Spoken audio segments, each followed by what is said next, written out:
जय भीम दोस्तों। आज हमारे समाज, भारत बल्कि ये पूरे दुनिया में व्याप्त होता जा रहा है और वो है जातिवाद का जहर। बाबा साहब अम्बेडकर ने कहा था कि भारत से जो जातिवादी लोग हैं जहाँ जहाँ पलायन करेंगे वहाँ भी ये इसी एक बीमारी को ये फैला देंगे। दोस्तों, इस पर आज गंभीर समस्या ये भारत में ही नहीं पूरे विश्व में व्याप्त हो गई है। तो इसको समझना बहुत अधिक जरूरी है सभी के लिए, और इसी विश्लेषण को लेकर मैं आज हाजिर हूँ। दोस्तों, हिंदू धर्म ग्रंथ कहते हैं कि जातियां ब्रह्मा ने बनाई। जैसे सिर से ब्राह्मण, भुजा से क्षत्रिय और कमर से वैश्य तथा पैर से शूद्रों को उत्पन्न किया। इस कथन की धज्जियां महात्मा ज्योतिबा फूले ने खूब उड़ाई। अपनी पुस्तक गुलामगिरी में लिखा है कि ब्रह्मा की कितनी बच्चेदानियां थीं। ठीक है, 4 वर्ण की उत्पत्ति का वर्णन तो कर दिया, लेकिन नीग्रो, यूरोपियन तथा मंगोलों के बारे में बताने में असमर्थ रहा। क्या उसे जानकारी नहीं थी वो कहाँ से पैदा हुए? दोस्तों, भारत के इतिहास को ब्राह्मणवादी शासकों, जो कि भारत में पाल वंश के बाद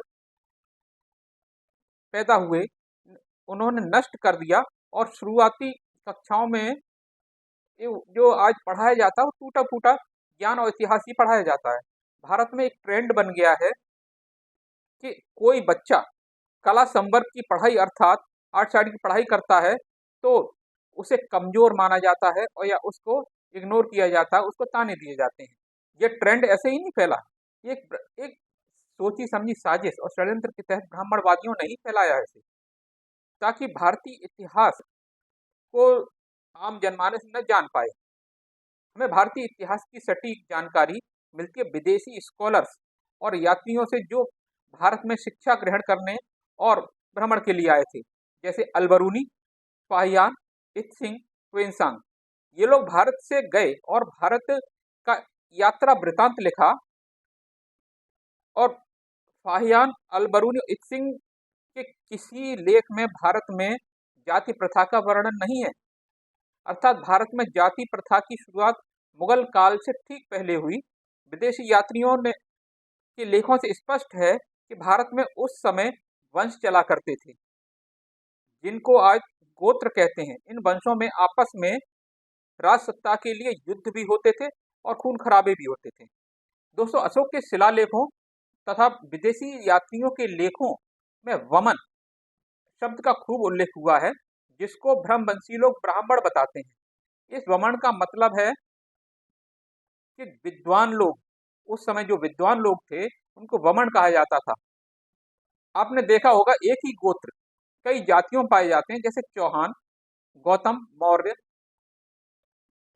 तथा अनेक गोत्र हैं जो एक से अधिक जातियों में पाए जाते हैं। इसका तात्पर्य यह है कि लोग अलग अलग जातियों में बटे हैं, लेकिन वंश उनका एक ही है।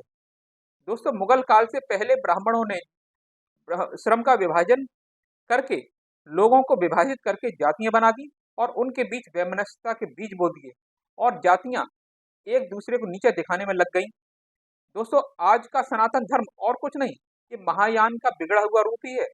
तभी तो इसके सभी देवी देवता महायान बुद्धिज्म में पाए जाते हैं। डॉक्टर अंबेडकर ने अपनी पुस्तक एनालिसिस ऑफ कास्ट में लिखा है कि व आज के शूद्र आर्य ही हैं। भारत के आर्य एक बार में नहीं आए थे, बल्कि अलग अलग लहरों के रूप में आए थे, अनेक बार में आए थे। भारत में जो आर्य आए थे वो 2 तरह के थे, चंद्रवंशी और सूर्यवंशी क्षत्रिय। इनमें आपस में नहीं बनती थी, तो ब्राह्मणों ने चंद्रवंशी जो क्षत्रिय थे उनका सामाजिक बहिष्कार कर दिया। ये सामाजिक रूप से पिछड़ते चले गए, और आज जो एससी और ओबीसी एसटी हैं, ये वही चंद्रवंशी क्षत्रिय हैं। दोस्तों, भारत में साइमन कमीशन भारत में एससी और ओबीसी, अनुसूचित जाति और पिछड़ा वर्ग जो आज कहलाता है, उनकी आर्थिक दशा के अध्ययन के लिए आया था, और उनके सामाजिक स्थिति, सामाजिक स्टेटस जो था उसका भी अध्ययन करना चाहता था।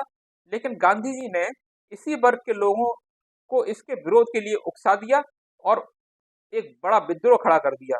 द्वितीय गोलमेज सम्मेलन में बाबा साहब उस स्थिति में भाग लेने गए थे जब उनके स्वयं का पुत्र राजरत्न मृत्यु पर पड़ा था, मृत्यु शैया पर पड़ा था और लाश घर में पड़ी थी। उनके परिवारीजनों ने कहा कि आपके बेटे की मृत्यु हो गई है, इस स्थिति में आप गोलमेज सम्मेलन में जा रहे हैं।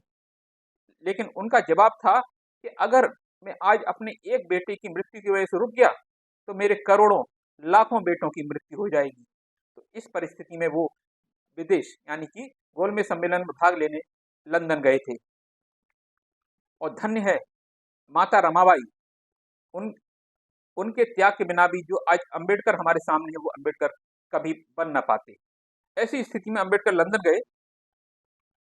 जब अंबेडकर लंदन गोलमेज सम्मेलन में भाग लेने गए थे तो गांधी जी ने पूरे देश में घूम घूम कर पिछड़े वर्ग के यानी कि ओबीसी के लोगों को इकट्ठा किया और अंबेडकर के विरुद्ध खड़ा कर दिया। और उनने कहा कि आप तो शूद्र नहीं है, आप तो हमारे समकक्ष हैं, और जब आप समकक्ष हैं तो तभी तो हम आपको छूने का अधिकार रखते हैं। आप सछूत हैं, अछूत नहीं है। जब अंग्रेज भारत में आए, अंग्रेजों का फिर दोबारा पैनल भारत में आया, तब यही ओबीसी वर्ग उनके सामने उठ खड़ा हुआ और कहा कि हम लोग बिल्कुल भी प्रताड़ित नहीं है, हमें कोई आवश्यकता नहीं है किसी भी दया दृष्टि की। और यही कारण है कि उस समय अंबेडकर उनको कुछ न दिला सके, लेकिन दलित वर्ग ने स्वीकार किया तो दलितों को कुछ मिल गया था, उनको अधिकार मिल गए थे। इस प्रकार गांधी जी ने ओबीसी के समाज के लोगों को फर्जी ठाकुर बना दिया था, फर्जी छत्री बना दिया था। आज की स्थिति यह है कि ओबीसी को खुद नहीं मालूम कि उनकी संख्या कितनी है, इसलिए ओबीसी को जागना चाहिए और जातिगत जनगणना करवानी चाहिए ताकि वो अपना हक प्राप्त कर सकें, हक मांग सकें, हक के लिए लड़ सकें। आज का जातिवाद दिखता कम है, महसूस ज़्यादा किया जाता है। जब आप आगे बढ़ने की कोशिश करते हैं, अर्थात जब आप उच्च शिक्षण संस्थाओं में जाते हैं, तब आपको प्रताड़ित किया जाता है।